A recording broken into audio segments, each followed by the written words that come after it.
भारत में तेल की किल्लत नहीं होगी, भारत को रूस से तेल खरीदने की स्पेशल छूट मिल गई है। उनको एडवांटेज ये है कि वो तेल लेंगे और उस तेल को बेचेंगे, उसको तेल बेचेंगे क्यों? क्योंकि उनके पास रिफाइनरीज मौजूद हैं, वो रिफाइनरीज हैं उनके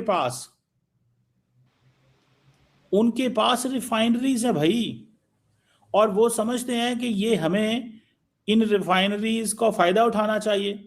तो चले, भारत तो निकल जाएगा, लेकिन तेरा क्या होगा कालिया, यानी कि पाकिस्तान का क्या होगा? हम ये सोच रहे हैं कि आखिर हम किस तरीके से अपनी जान बचाएंगे, और हमारे यहाँ फ्यूल का जो एक क्राइसिस आ चुका है, आ नहीं रहा है, आ चुका है, उससे हम कैसे निकलेंगे? और वो इतनी रिफाइनरी है कि वो समझते हैं कि ये खुद भी अपना तेल बचाएंगे और दूसरी दुनिया को भी देंगे।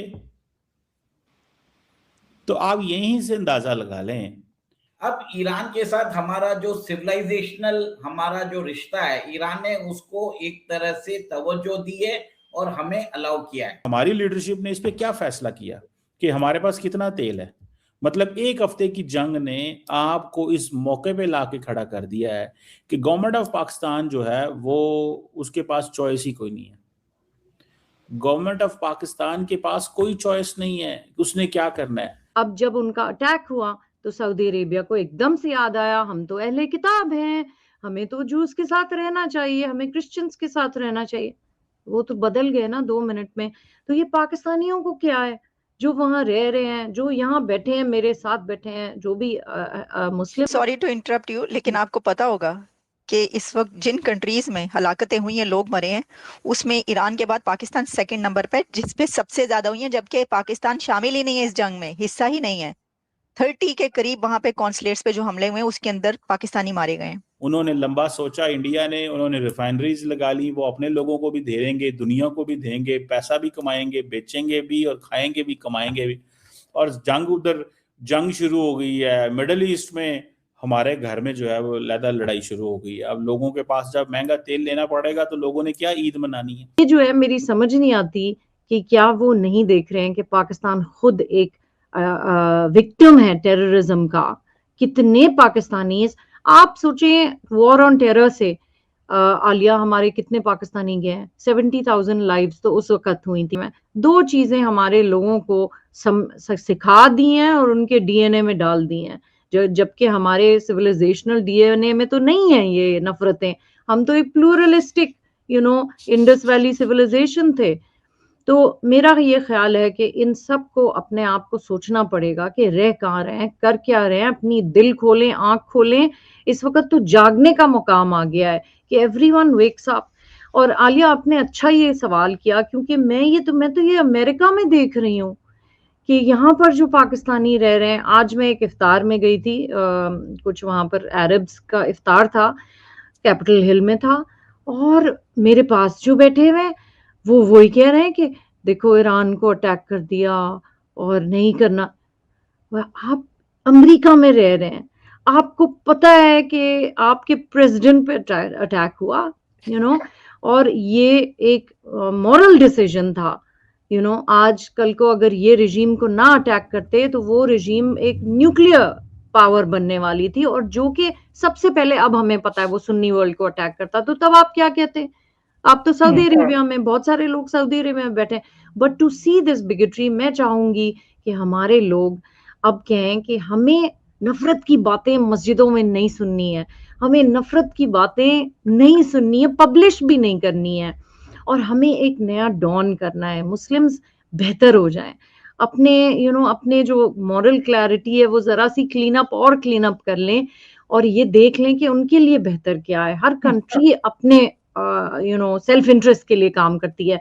सऊदी अरेबिया, आपने खुद देखा कि थोड़ा सा वो खिंच गए थे इजराइल से, पहले उनके साथ थे, जब नॉर्मलाइज नहीं हुआ उनके इंटरेस्ट में नहीं था, क्योंकि उनकी इंटरनल पॉलिटिक्स जो थी, पब्लिक ओपिनियन अगेंस्ट हो रहा था बिकॉज ऑफ गाजा, तो उन्होंने दूर हो गए। अब जब उनका अटैक हुआ तो सऊदी अरेबिया को एकदम से याद आया, हम तो अहले किताब हैं, हमें तो जूस के साथ रहना चाहिए, हमें क्रिश्चियंस के साथ रहना चाहिए। वो तो बदल गए ना 2 मिनट में। तो ये पाकिस्तानियों को क्या है, जो वहां रह रहे हैं, जो यहाँ बैठे हैं, मेरे साथ बैठे हैं, जो भी मुस्लिम। सॉरी टू इंटरप्ट यू, लेकिन आपको पता होगा कि इस वक्त जिन कंट्रीज में हलाकतें हुई हैं, लोग मरे हैं, उसमें ईरान के बाद पाकिस्तान सेकंड नंबर पे, जिसपे सबसे ज्यादा हुई हैं, जबकि पाकिस्तान शामिल ही नहीं है इस जंग में, हिस्सा ही नहीं है। 30 के करीब वहां पे कॉन्सुलेट्स पे जो हमले हुए हैं, उसके अंदर पाकिस्तानी मारे गए हैं। अब देखें आपकी कितनी शर्मनाक बात है। मैं तो समझती हूँ कि मुझे, मेरा दिल नहीं चाह रहा था मैं ये न्यूज़ देखूं और इसके ऊपर मैं रिस्पॉन्ड करूं, लेकिन मैं समझती हूँ कि हमें जो है ना, जरूर इसके बारे में कहना चाहिए कि ये बिल्कुल गलत है। वो डिप्लोमैट्स हैं, वो हमारी तरह नॉर्मल पीपल हैं जो कि काम कर रहे हैं एम्बेसी में। पॉलिसी तो ऊपर से आती है, तो आप ये क्या कर रहे हैं कि आप भी बन गए रजीम की तरह। जो the reason why Iranians were attack, the regime was crazy, वो बिल्कुल फंडामेंटलिस्ट हो गई थी और वायलेंट हो गई थी। तो ये जो है जाके पाकिस्तान का अगेंस्ट पाकिस्तान नेशनल इंटरेस्ट, तो बड़ा उसका भी बहुत अफसोस हुआ आलिया।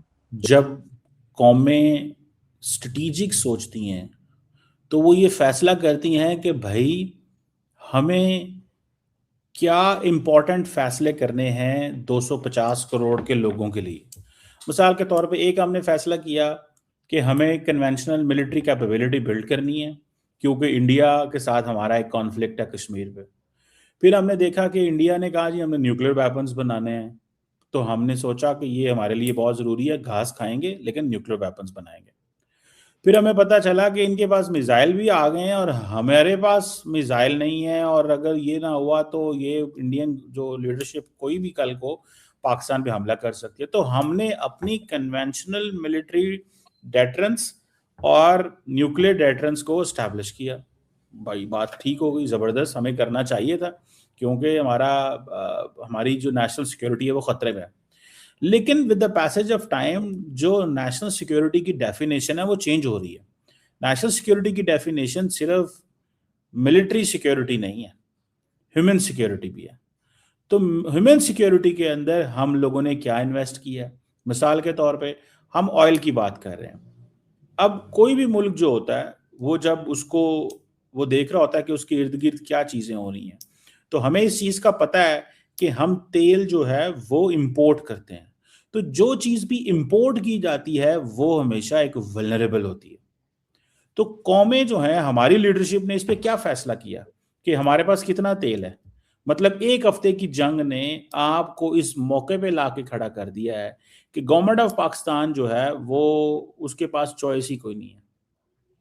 गवर्नमेंट ऑफ पाकिस्तान के पास कोई चॉइस नहीं है, उसने क्या करना है। गवर्नमेंट ऑफ पाकिस्तान के उन्होंने कहा जी तेल की स्टेट ऑफ हार्मोस से सप्लाई बंद हो गई है, तो उन्होंने कहा जी ठीक है हम तेल की कीमतें बढ़ा देते हैं। नमस्कार दोस्तों, जय हिंद। हिंदुस्तान 2.0 में आपका स्वागत है। ईरान इजराइल वॉर से तेल की आपूर्ति प्रभावित हुई है। पाकिस्तान में पेट्रोल, डीजल और गैस की कीमतों में बढ़ोतरी हुई है, जबकि भारत में अभी तेल की कीमतें सामान्य है, उसमें कोई बढ़ोतरी नहीं हुई है। पाकिस्तान मीडिया ये चर्चा जोरों शोरों से कर रहा है कि ईरान इजराइल वॉर से तेल की आपूर्ति से सभी देश प्रभावित हुए हैं और भारत में तेल की कीमतों में कोई इजाफा नहीं हुआ है और पाकिस्तान में तेल की कीमतें बढ़ चुकी है, जिससे पाकिस्तान मीडिया पूरी तरह से बौखला गया है। साथ ही भारत रूस से सस्ता तेल खरीद कर बेच रहा है। भारत के पास में हाईटेक रिफाइनरी है, जिससे रूसी तेल को आसानी से रिफाइन किया जा सकता है। भारत रूसी कच्चे तेल को रिफाइन करके बेच रहा है और अच्छे पैसे कमा रहा है। ईरान इजराइल युद्ध से प्रभावित तेल आपूर्ति से भारत को बड़ा अवसर मिला है। भारत ने इस मौके का अच्छा फायदा उठाते हुए रूस से सस्ता तेल खरीद कर पूरी दुनिया को बेच रहा है। वहीं दूसरी ओर पाकिस्तान में तेल की कीमतें बढ़ा दी है। पाकिस्तान भी चाहता है कि वह रूस से सस्ता तेल खरीदे, लेकिन ये पाकिस्तान के बस में नहीं है।